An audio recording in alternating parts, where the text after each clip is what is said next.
그 상대방 남성이 뒤로 접근해가지고 치마에다가 자신의 기린 사건이죠. 그 변호사님이 통상적으로 이 금액이 된다라고 말을 했어요. 그 순간에 이제 빡이 화가 확 났죠.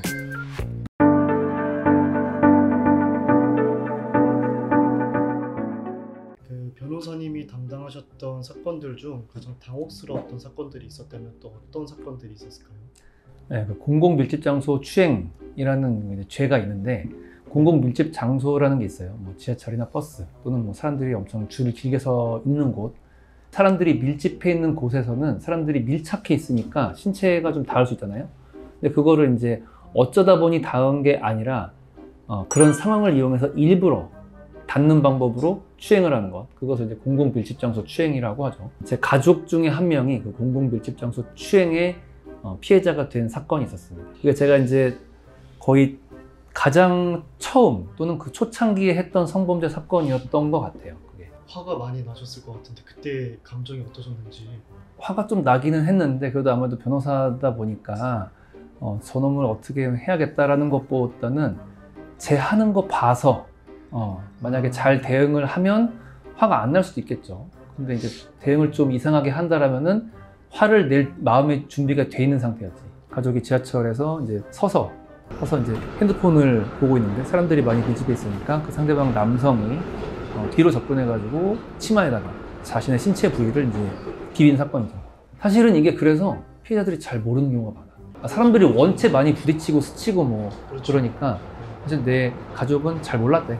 일단 이 공밀추 사건, 공공밀집장소 추행 사건에 한정해서 보자면 사건의 한 3분의 1 정도는 현장에 그 잠복 중인 수사관들이 그걸 해요. 수사관들이 잡고 수사관이 본 것이 바로 증거니까 피해자가 직접 그것을 발견한 경우에는 바로 발견하자마자 지하철 수사대에다가 전화를 하면, 피해를 당하자마자 바로 신고를 했다라는 거는 그거를 촬영하지 않았더라도 피해 사실 발생 직후 한 신고는 되게 유력한 증거 자료가 될 수 있어요. 직후 바로 전화한 거니까는 그런 피해가 있었을 가능성이 높다. 상대방이 일부러 안 그랬더라도 최소한 어떤 닿고 어떤 불쾌한 어떤 상황이 있었을 가능성이 매우 높다. 그러니까 신고했겠지 라고 보통 인정이 됩니다. 상대방은 어쨌든 바로 이제 인정을 했어요. 왜냐면 그거를 이제 잡은 사람이 수사관이었거든.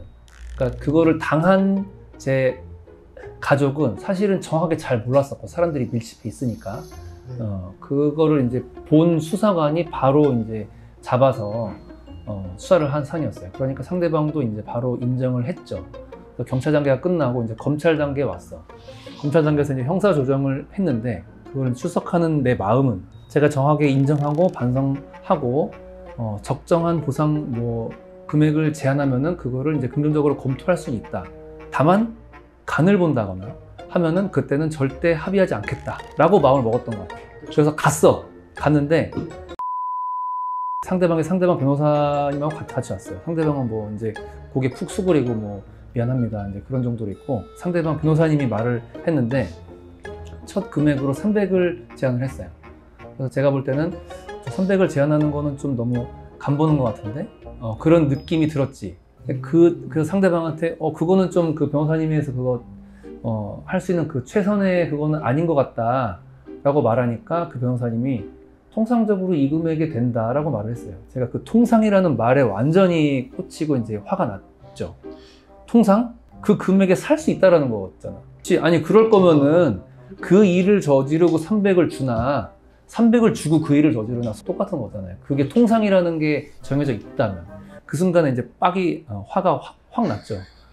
그러니까 나는 내 입장에서는 내가 변호사라면 화를 안 냈을 텐데, 나는 내 가족의 몸을 통상 정해져 있는 300이라는 금액에 팔게 되는 거잖아. 내가 그거에 수긍을 하는 순간. 그래서 화가 몹시 나서 합의 못 하겠습니다 라고 하고, 그치, 내가 그러면 안 되는 거였어. 근데 화를 내고 그러더라도 이런 금액 정도가 돼야 한다 이렇게까지 말을 하고, 상대방하고 그런 거에서 좀 조율을 좀 하고 화를 내지 않고 압박도 하고 달래도 주고 했다라면은 제 가족이 정당한 보상을 받았겠죠. 더 많은 금액을 받았을 수 있겠죠. 근데 내가 그때 화를 내고 파토를 내버리는 바람에 형사조정 절차가 끝났고 내가 그때 화를 너무 많이 내가지고 그 피해자 대리인 변호사님도 나한테 더 연락을 할 생각을 못 했던 거예요.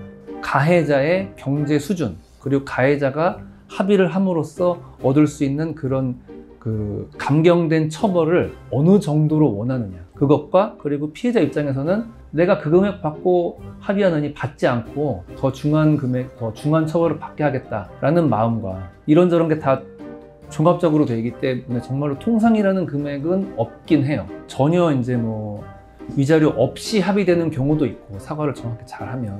그리고 뭐 있더라도 약간 그냥 소액 정도로 합의되는 경우도 있고, 그리고 민사상 판결로 나오는 그런 위자료보다 더 높은 금액으로 합의가 되는 경우도 있고, 정말 수천, 이와 같은 사건이라도 수천만 원에 합의가 되는 경우들도 있어요. 되게 다양한 사례들이 있는 거죠. 사건이 이제 어떻게 진행이 됐냐면, 이제 그분이 사실 공공밀집장소 추행죄 재범이었어.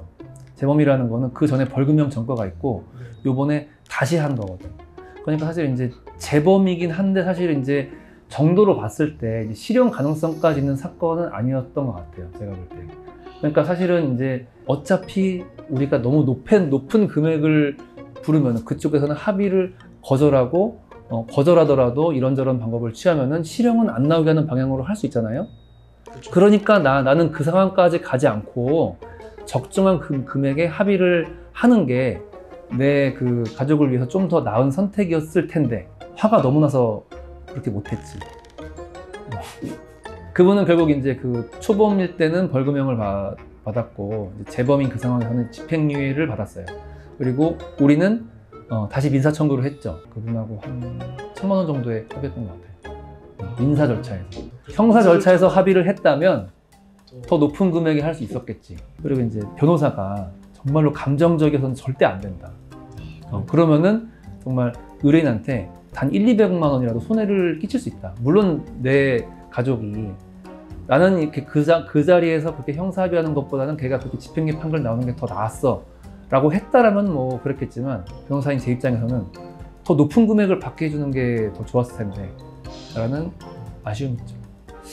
이제 오늘 말씀드린 거는 이제 공공밀집장소 추행 피해자의 입장에서 사건이 이제 이렇게 진행이 됐다라는 이제 사례를 한번 말씀을 드린 거고, 다음에는 이제 공공밀집장소 보통 가해자 입장인데, 가해자들은 보통은 이제 일부러 그런 경우도 물론 있지만 정말로 사람이 이제 빡빡하게 밀집해 있어서 내가 피하고 싶었는데 피할 수도 없었다. 도저히 몸을 조금도 움직일 수 없는 그런 상황이었다. 라는 상황에서 이제 신고를 당하고 고소를 당한 경우들이 꽤 있거든요. 이제 그런 경우에 이제 어떻게 보통 진행이 되는지 다음 시간에 좀 말씀을 드려보도록 하겠습니다.